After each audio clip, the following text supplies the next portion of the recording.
Every generation builds its plane of Dura. The form changes, gold statues, national anthems, ideological tests, social conformity pressures, but the demand is the same. Bo. Acknowledge that this system has ultimate claim on your identity. Daniel says, there is a prior loyalty, and that loyalty changes what you can and cannot bow to. Every empire is a statue with feet of clay. They all look like gold at the top, magnificent, gleaming, worth admiring, but the feet are always clay. Always. And there is always a rock, cut without human hands, that the clay cannot withstand. History has confirmed this without exception. The question Daniel asks is not if, but what you will be standing on when. Belshazzar's feast is a warning about the arrogance that assumes the sacred can be repurposed for personal convenience. He took the vessels consecrated to the God of Israel and used them for his party. There are commitments that cannot be converted without cost. The writing appears on the wall.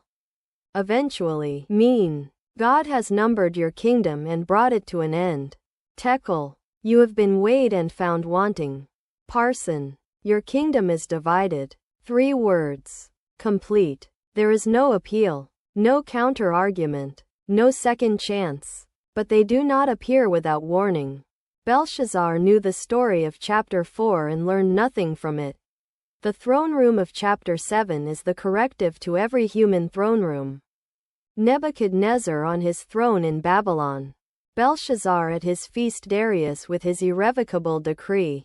All of them feel absolute from inside the room. Then Daniel is shown the real throne room. From that perspective, the kings of earth look like beasts that are stripped of their power by a word. The Son of Man receives what no empire ever earns. Not power seized through violence, authority given by the Father. Not temporary dominion that passes, an everlasting kingdom. Not worship demanded through fear, worship given freely by every nation, tribe, and language. This is the image Jesus claimed for himself. And it is the image Revelation uses to close the entire biblical story. Daniel's prayer posture tells you everything about the book. He faces Jerusalem, the city that has been destroyed. He prays toward it anyway. He is in Babylon, the empire that owns him on paper. He prays to the God who owns him in reality. 3 times a day. Not dramatically, not performatively, with his window open, as he always has. You are probably not in a literal lion's den. You are probably not being thrown into a literal furnace.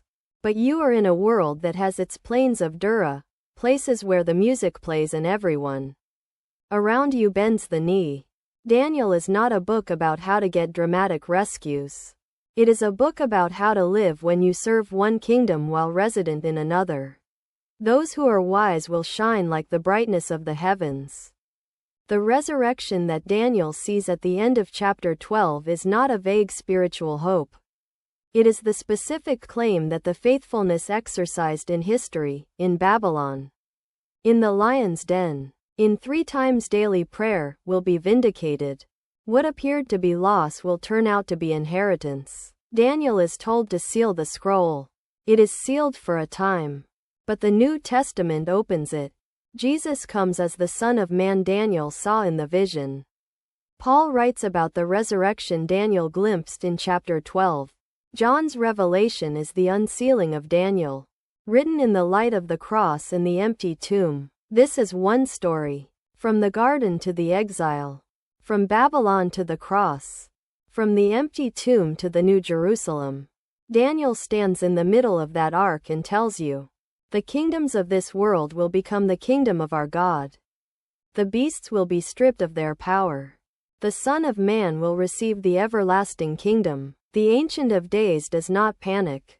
He does not scramble. He takes his seat when the time comes. Opens the books. And the court renders its verdict. What looked like the beasts winning was always the last chapter before the court was called to order. Do not mistake the penultimate for the final. Go your way till the end. You will rest, and then at the end of the days, you will rise to receive your allotted inheritance. That is the last word given to Daniel.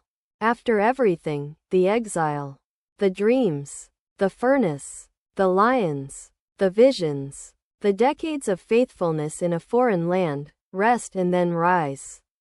That is enough. That is everything. This is the book of Daniel.